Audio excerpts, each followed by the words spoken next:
Olá, tudo bom? Meu nome é Vinícius e hoje a gente vai continuar a falar do Nossa Cultura e o que restou dela. Dessa vez vamos pegar a parte 2 de Artes e Letras, né? Os últimos 6 ensaios dessa primeira parte do livro. E o primeiro ensaio que a gente vai comentar aqui nesse vídeo é Como Amar a Humanidade e Como Não Amar. Nesse ensaio, o Theodor Darling vai fazer uma comparação de visões do mundo entre o Ivan Turgenev e o Karl Marx. A escolha desses dois autores para fazer esse conflito de visões assim do mundo é porque eles nasceram no mesmo ano e morreram no mesmo ano, tiveram várias coincidências assim ao decorrer da vida, né? Estudaram na mesma universidade, tiveram episódios de vida que aconteceram com um e depois aconteceram com outro e vice-versa. Então eles tiveram várias experiências similares, mas as visões do mundo deles são bem diferentes. E nesse ensaio, o Theodor vai pegar um romance do Ivan Turgenev chamado Mumu e a obra do Karl Marx chamada Manifesto Comunista. Eu ainda não li nenhum dos dois livros, então não vou conseguir me aprofundar assim nas análises que o Theodor faz dessas duas obras e visões que os autores têm sobre a humanidade e etc. Mas basicamente ele vai usar o exemplo de Mumu, né, que é uma história de um servo surdo e tolo chamado Gerasim, que ele salva uma cadelinha uma vez assim de afogamento, mas a proprietária dele, né, daquela Rússia feudal ainda, né, que os servos ainda era basicamente propriedade dos proprietários de terra. Então essa dona assim da propriedade não gostou da cadelinha e mandou ele se livrar dela. Ela acaba voltando depois e nessa segunda volta ela manda matar essa cadelinha.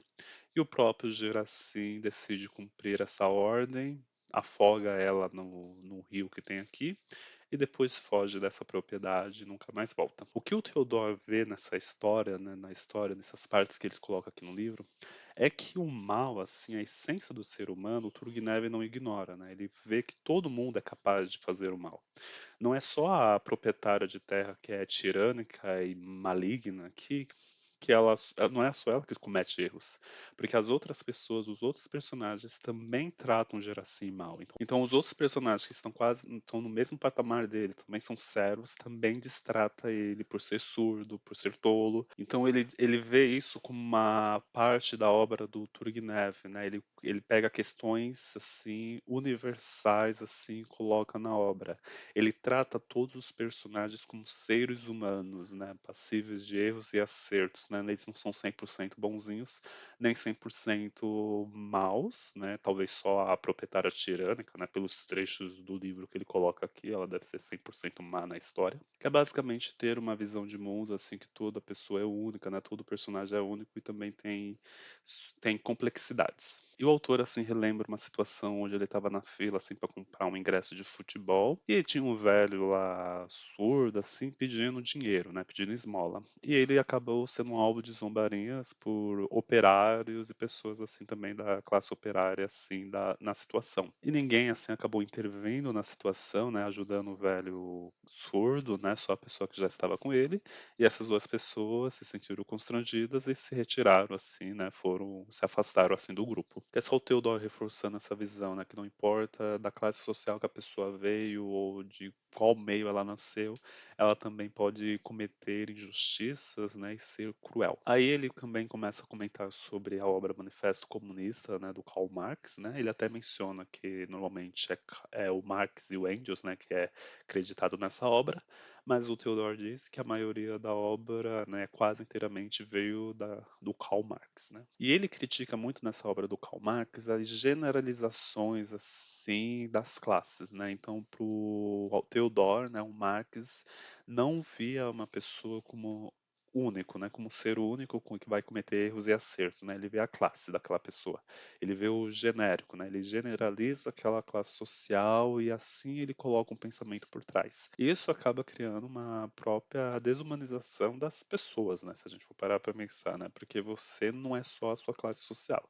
você é fruto da sua classe social e do meio que você nasce, né? Você tem influências assim que vão te levar para o resto da vida, mas você também é único no sentido que suas decisões vão ser tomadas por sua conta e risco. Você pode errar, acertar, ser ruim ou ser bom e vai ser com você, né? Vai ser o seu estilo de vida que você vai escolher que vai determinar isso. É assim, no início eu não achei meio estranho assim pegar um manifesto comunista e comparar com romance. São duas estruturas assim que eu acho que vão ser diferentes, né? Eu não li nenhum dos dois. São conceitos e objetivos diferentes que cada um tem. Mas no fim faz mais um pouco de sentido porque ele quer ver um pouco da visão de mundo que aqueles autores têm, como que eles colocam na sua obra. Eu ainda acho uma decisão estranha, mas no final eu acabei entendendo. E vamos para o segundo ensaio, que é Um Gênio Descuidado, que o Theodor vai comentar sobre a vida e as visões de Stefan Zweig, né? Vou tentar escrever aqui o nome do autor. É um autor que parece que, segundo o Theodor, não é tão famoso em língua inglesa, mas é muito famoso em francês, e eu acho que aqui no Brasil ele é bem conhecido, né? Tem obras publicadas aqui no Brasil também. Inclusive, né, esse autor acabou morrendo aqui no Brasil em 1942, no Rio de Janeiro, né? Ele acabou cometendo um suicídio junto com a esposa. Então, o Theodor vai comentar sobre a vida do autor, né? Ele nasceu de uma família rica, né, na Áustria, viveu e cresceu em Viena, né, em um ambiente cosmopolita, né, com muitas liberdades, sem nenhum tipo de imposição ou censura assim imposta pelo Estado. Então ele viveu num mundo assim onde ele podia, vamos dizer, ser livre assim, sem nem precisar se associar a nada, né? Ele veio de uma família abastada, ele não precisava de ter nenhum tipo de preocupação assim, poderia ser ele na dele, por ele e pronto. E o Zweig, né, eu vou pronunciar desse jeito assim, me desculpa, e ele tinha uma visão, né, o Zweig tinha uma visão pacifista assim, considerada assim radical, né? Ele inclusive acha que Viena, né, dos Habsburgos, só se tornou tão civilizada porque era política e militarmente irrelevante. Mas a linha de pensamento do Zweig, né, do meio que ele nasceu, é que ele não queria participar de nenhum nada coletivo, né? Ele queria ser um indivíduo, ele não queria participar de nenhum tipo de instituição coletiva, né? Vamos dizer, ele não queria fazer parte de nenhum movimento. E essa visão assim de pacifismo assim radical, né, geral, né, de ser irrelevante militarmente e politicamente, do Zweig apresentava contradições, né? Aqui e o próprio Theodor assim coloca aqui no livro, né? A verdadeira liberdade, ele acreditava, requeria informalidade. Porém, a informalidade não oferecia uma proteção adequada contra os inimigos da liberdade. Como acontece a todos os pacifistas, Zweig se furtou a questão de como proteger os cordeiros dos lobos, apostando na quimera de que os lobos seriam convertidos ao vegetarianismo, né? Que é aquela visão meio utópica assim, né, de o mundo sem armas, o mundo sem guerras, né? Tudo vai ficar perfeito, lindo, mas na verdade o homem é o lobo do próprio homem e nunca acho que a gente vai ter uma paz assim, de fato assim na humanidade. Isso também gera outra contradição assim do Zwang, né? Porque ele não gostava de fazer parte de nada coletivo, né? Ele não queria fazer parte de nenhuma instituição coletiva, né? Eu acho que não queria fazer parte de nenhum movimento. Então ele queria ser, vamos dizer, um pensador solo, um indivíduo solo, que na época que ele cresceu e viveu na Viena de Habsburgo, era possível, né, você só ser você lá, né, cuidar das suas coisas, principalmente que ele veio de uma família abastada, mas aí, né, no século XX, né, no início do século XX, né, que as ideologias começaram a tomar forma e a dominar, né, o ambiente social, esse tipo de decisão do Zweig acaba criando contradições, né? E ele manteve essa visão, vamos dizer, individualista dele, mesmo com a ascensão do nazismo, né? Então, mesmo com os nazistas queimando os livros que ele publicou, obrigando ele a queimar a biblioteca dele, ele ainda mantém essa visão de não fazer parte de nenhuma instituição coletiva, mesmo se for para combater o nazismo. Ele nunca quis enfrentar, né, o desgaste, né, e a escolha de escolher uma linha partidária, né, porque isso era contra a sua consciência. E aqui o autor, né, vai fazer uma análise da obra dele, né, e sobre como Zweig assim retrata o ser humano, né? Ele não faz juízo de valor, né? Aqui ele analisa uma crônica que é chamada uma 24 horas na vida de uma mulher, que ele vai contar a história de uma mulher assim que se entrega para um homem sem valor assim. E na escrita, né, ele não julga a mulher em si, né? Ela só tomou uma decisão guiada pela paixão, né, e que nós somos humanos, né? Então a gente não pode só 100% ser guiados pelas paixões, mas também não ter momentos guiados pela paixão também não nos fariam humanos, né? Então seria, né, nem 8 nem 80, né? Nós como seres humanos a gente não pode só ser 100% racional, a gente também tem que ter esses momentos assim de ir pro instinto, né, ir por paixões, mas também a gente não pode ficar indo atrás só de paixões e no fim você ainda vai atrás dessa paixão e nunca encontra nada realmente de fato, né? Nada material, né? Nada concreto de fato. E aqui, né, no final do livro, né, ele já está aqui no Brasil, né, fugiu da Europa por causa, né, da ascensão do nazismo e por causa do ambiente assim hostil que a Europa ficou. Mas aqui, né, nessa fase assim que ele comete o suicídio aqui no Brasil, a recepção desse suicídio assim foi extremamente ruim, né, entre autores aclamados assim da época, porque viu isso como covardia, viu isso até como uma vitória do nazismo, né? Que essa visão do Zwang de ser 100% solitário, né, 100% individual, né, não se associar a nenhuma causa, não se associar a nenhuma causa, mesmo que for para sua própria sobrevivência, mesmo que for para combater uma ideologia que é contra a sua existência, né, porque ele é de uma família judia, né, ele era de uma família judia, isso causa contradições, né, porque os nazistas não seriam derrotados apenas com desprezo assim e sendo ignorados, né, eles teriam que ser derrotados no campo de batalha, seja militar ou ideologicamente também. E entre os autores que criticaram o suicídio do Zwang, um foi Thomas Mann, né? E aqui, né, o Theodor escreve aqui que eu acho que é a síntese assim do pensamento do Zwang, né? Ele não quis viver num mundo em que o preço da liberdade seria a subversão num gigantesco esforço coletivo, cujo resultado ele considerava, nesse caso, de forma equivocada, como incerto, né? Ele acabou se suicidando, né, em 1942. É claro que a gente olhando isso em 2026, ou no caso do ensaio em 2004, a gente pode ter o pensamento, né, que 3 anos depois, né, o Hitler foi derrotado, então, né, o motivo dele ter suicidado não teria valido a pena, mas ele não tinha como saber que isso iria acontecer de uma forma tão rápida, e na época que ele cometeu o suicídio era algo imprevisível, assim, sem horizonte, que teve durante muito período durante a Segunda Guerra que a Alemanha de Hitler parecia assim imbatível. Enfim, né, esse ensaio é muito bom, né? Mesmo que você não tenha lido nada do autor ou não conhecesse esse autor, vale a pena ler ele, né? Porque esse ensaio traz uma reflexão bem interessante daquele paralelo entre você querer viver sua vida, né, de boa, mas como você pode viver sua vida de boa, sendo que às vezes algo que está ameaçando sua existência está crescendo, está surgindo e está ampliando, né?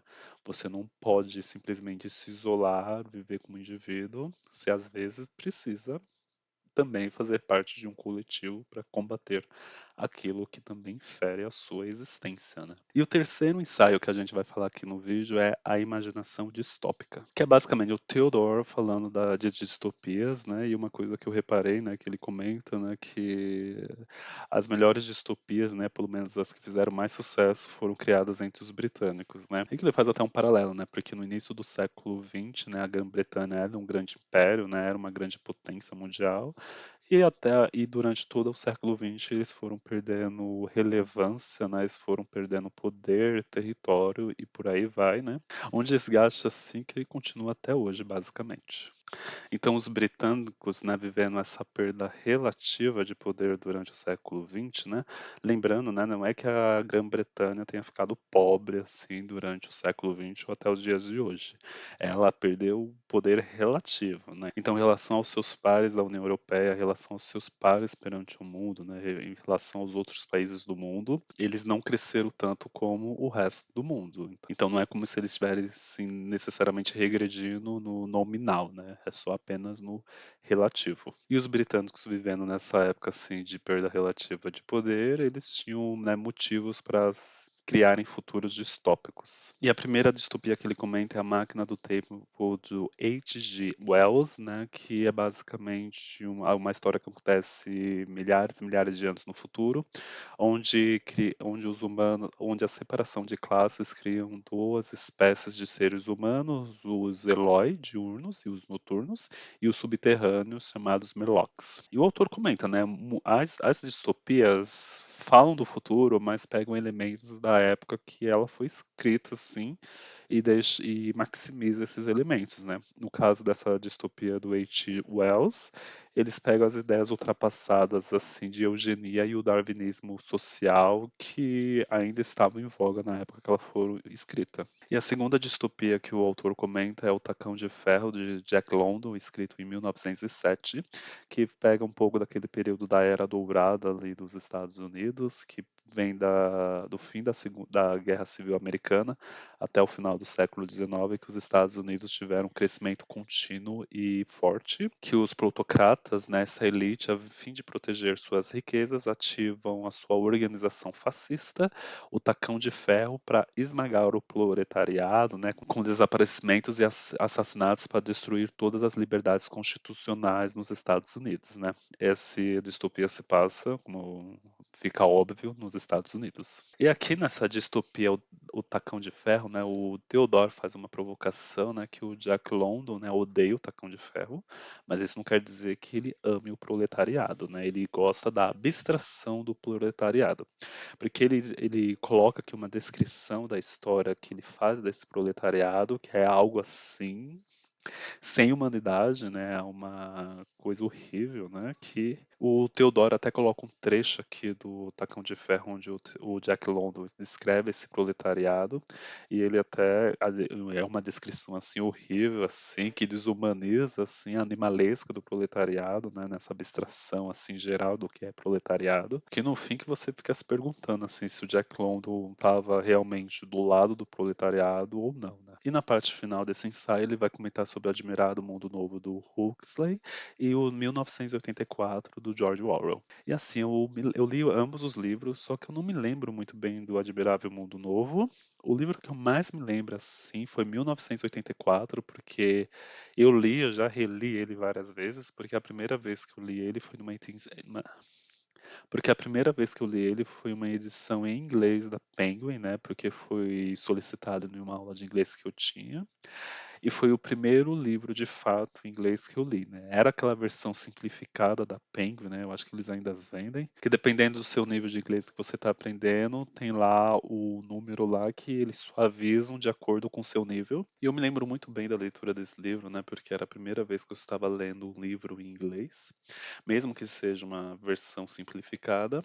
Era também a primeira vez que eu estava gostando de ler um livro em inglês, então eu estava mega empolgado porque eu estava entendendo a leitura em inglês e estava gostando do livro.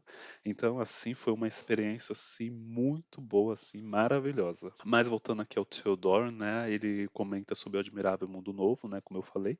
Eu já li esse livro, mas eu não me recordava tanto dele. Mas é um livro que fala sobre uma distopia, sobre aquela permissividade eterna, né? Tudo tem que ser permitido, ninguém pode esperar, né? O tempo de consumação do seu desejo tem que ser rápido, você não pode sentir nenhuma espera, né? Parece até uma visão assim, né, escrita da maneira que as redes sociais foram construídas, né, para você ter aquela satisfação momentânea e rápida, para nunca deixar lá de deslizar na tela para ver o próximo vidinho ali de 30 segundos ou 1 minuto rapidamente, já e às vezes acelerado, para que você não fuja daquele conteúdo para outro ainda mais rápido e de satisfação mais rápida. O livro, né, a síntese do livro seria essa visão do Huxley assim sobre a sociedade, né? Se fosse a gente vivesse uma vida através de uma gratificação imediata, né? As pessoas se tornariam, né, superficiais e egoístas, né? Será que ele estava certo? E logo depois ele comenta sobre 1984, né, como algumas visões que ele teve na Coreia do Norte no final dos anos 80, né, em 1989, que era similar com o que o Orwell escrevia no livro, e faz outras comparações assim com experiências assim do outros regimes comunistas assim do leste europeu, que querendo ou não, acho que 1984 é uma obra bem rica assim, mais atual assim da maioria das distopias assim que surgiram no século XX, né? Não as distopias adolescentes que surgiram no século XXI. E aqui ele comenta de relatos assim de pessoas que saíram, que viveram a vida toda num regime comunista e que tinham assim a mesma opinião que o personagem principal de 1984, que é Winston Smith, que era assim que as vidas dessas pessoas não pareciam naturais, né? Que tinha algo estranho, né, de errado. Mesmo eles não sabendo, vão se identificar o que exatamente estava errado. E aqui ele faz alguns paralelos, né, entre o Admirável Mundo Novo, em 1984, né, que em ambas as histórias o passado foi abolido, né, um foi os museus foram todos destruídos, outro a história oficial foi mudada, né, ou a história parou, né, só existe o presente, né, em 1984, e que em ambas as histórias, né, é o Shakespeare que traz de volta esse passado, né, que traz de volta essa humanidade que o totalitarismo aqui tentou esconder, né. Aqui na parte final do ensaio ele comenta uma experiência que ele teve na Coreia do Norte, onde um tradutor, né, que ele faz o turismo na Coreia do Norte, aí vai visitar a Biblioteca do Povo. Aí sempre tem um aluno lá com o Instituto de Línguas Estrangeiras para os visitantes, né, de acordo de cada país, e até com livros de acordo com cada país, que comenta assim para o Theodore que ele ler Dickens e Shakespeare é o maior, o único prazer da minha vida, né? Esse aluno que estudava línguas estrangeiras no instituto lá da Coreia do Norte. Claro que o Theodore sabe que o objetivo da leitura de ambos assim tem propósitos diferentes, mas ele vê algo assim que o Orwell e o Huxley viram antes e que ele precisou presenciar para realmente acreditar, vamos dizer, nessa universalidade humana assim que transcende assim idiomas, histórias e épocas, né? Uma obra universal vai ser admirada por diferentes povos, diferentes épocas e com diferentes realidades. O próximo ensaio é Uma Arte Perdida. Aqui o Theodore falando um pouco que ele considera a queda da qualidade artística, né, da arte moderna, assim, que é aclamada assim pelos círculos culturais. Assim, aí ele usa como exemplo o artista Miro, que tem uma exposição desse autor que ele considera que vai falar das obras assim durante a vida inteira. Aí ele comenta assim que para ele, né, o Theodore, a obra dele foi ficando pior, mas aqui nesse ensaio assim tem uma parte muito legal que já foi mencionada nos outros ensaios assim no na primeira parte do livro, né? Daquele drama assim de falar que depois da Segunda Guerra Mundial não seria mais possível fazer arte, né? O que é uma bobagem assim, né? Porque a história da humanidade é feita de tragédias, guerras, desastres, genocídios e toda sorte assim de violência e a arte continuou, né? Ele até comenta aqui numa parte, né? Alguém levaria a sério se depois de uma guerra alguém falaria que não seria mais possível aproveitar uma boa comida? Ninguém ia levar a sério isso, ia rir disso e ia seguir a vida, né? Ele zomba mais uma vez dessa visão, vamos dizer, fatalista e bem míope, né? Se você for parar pra pensar, né? Mas é o tipo de situação que os artistas têm que se mostrar que sentem mais do que as pessoas comuns, né? Então tem que fazer esses exageros retóricos assim para mostrar assim que tem mais sentimentos, né? Está mais ligado com aquilo mais profundamente do que um realismo mortal. Enfim, né? Eu não gostei tanto desse ensaio, é um ensaio ok, mas vamos já para o próximo. E o próximo ensaio é A Desassombrada Moral de Gilray. Esse autor, né, James Gilray, né, nasceu no final do século XVIII e morreu no início do século XIX, e com certeza você já viu alguma caricatura dele assim em um livro de história que você já pegou. Principalmente aquela que tem um globo terrestre, tem a França e a Inglaterra dividindo o mundo. E nesse ensaio o autor vai criticar, né, a obsessão pelo transgressivo assim, né, que tem que sempre quebrar barreiras, quebrar tabus, né, que a arte precisa quebrar tabus e precisa sempre ser transgressiva, né? E esse tem que ser o objetivo único de qualquer obra de arte, né? Aí ele vai usar com comparação, né, as obras de Gilray, né, de James Gilray, que ele fazia caricaturas assim bem críticas assim da sociedade, bem pesadas até em alguns momentos, mas que ele ainda mantinha assim uma arte, né? Ele mantinha uma fineza assim, ele mantinha uma qualidade artística e estética assim que agrada o Theodore.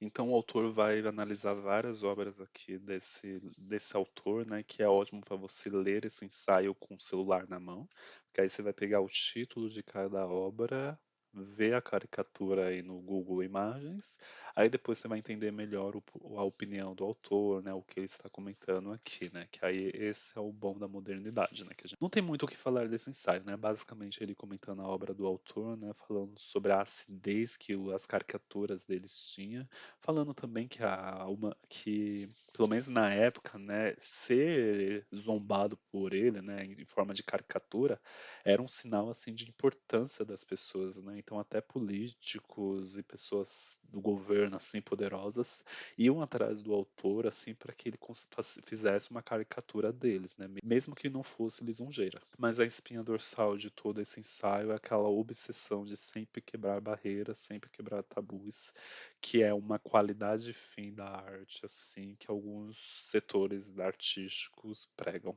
que também vai ser um tema abordado no último ensaio, né, Lixo, Violência e Versace, né, mas isso é arte? Que aqui ele critica também nessa obsessão de sempre quebrar tabus, sempre quebrar barreiras, né, tal. O ensaio é de 1998, né, e ele comenta algo que hoje ainda é mais forte ainda com as redes sociais, né, que não existe propaganda ruim, né, não existe má publicidade, né, então se você critica algo, você também está propagando aquela coisa. E hoje em dia nas redes sociais o que mais tem é pessoas fazendo de tudo para aparecer, né, para ganhar seguidores, para baixando o nível, fazendo qualquer tipo de absurdo para ganhar seguidores e com isso ganhar engajamento e por aí vai. Então aqui ele está julgando, né, uma exposição feita na Academia Real, né, chamada Sensation, que é de autoria de Charles Saat, né, que foi uma exposição assim com vários temas polêmicos assim fortes.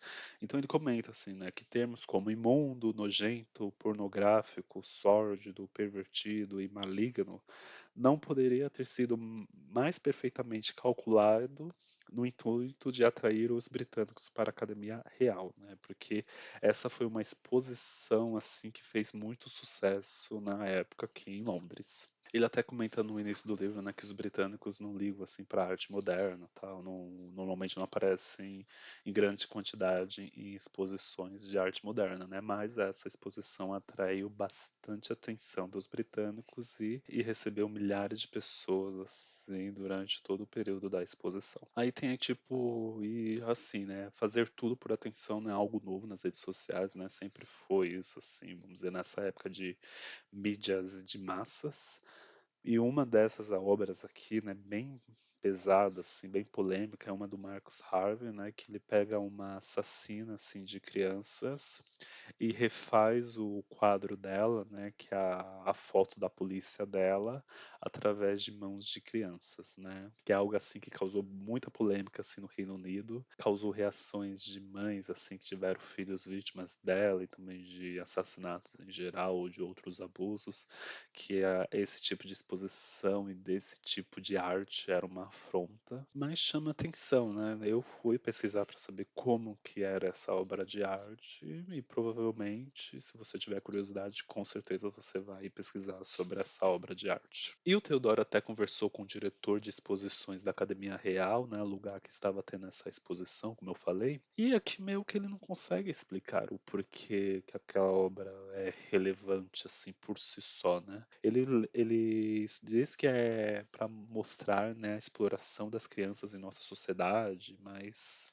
o autor rebate assim, né? Alguns podem dizer que ao se usar a palma de uma criança na composição de um retrato de um assassino de crianças, sabendo-se que a criança não tem como possivelmente apreciar esse significado, isso pode ser uma forma de exploração por si só, né?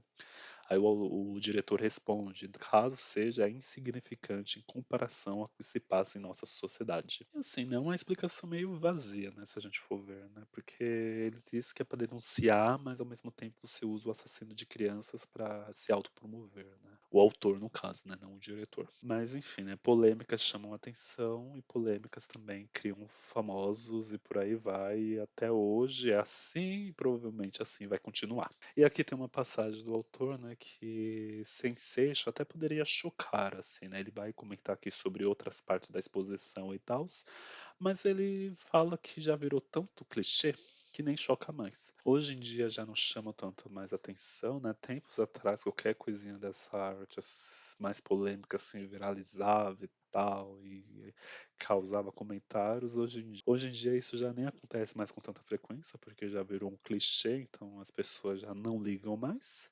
Há também aquele fato das pessoas já terem se acostumado com isso, e também o fato, mesmo a gente está vivendo nas eras das redes sociais, também a gente está vivendo uma era de bolhas sociais causadas pelos algoritmos, então mesmo coisas chocantes acontecendo por aí, às vezes você nem fica sabendo e nunca vai ficar sabendo mesmo que uma pessoa fora da sua bolha comente com você. Aí você descobre que aquilo está existindo e às vezes está criando um monte de debate em outra bolha.